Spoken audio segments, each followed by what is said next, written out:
ito ay rated SPG. Striktong patnubay at gabay ng magulang ang kailangan. Maaaring may masiselang tema, lengguwahe, karahasan, sexual, horror o droga na hindi angkop sa mga... Dahil abala ang hukbo ni Mitena sa paghaharap at pagpaslang kay Sangre Terra sa mundo ng mga tao, nagkaroon ng pagkakataon sina Sangre Adamus at Sangre Flamara na makatakas mula sa pagkakabihag ni Mitena.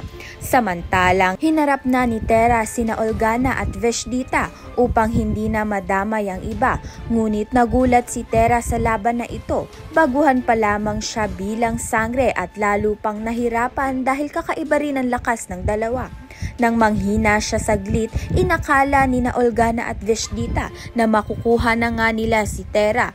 Ngunit biglang dumating si Pirena upang ipagtanggol ang kanyang pamangkin. Hinarap niya si Olgana ng buong tapang.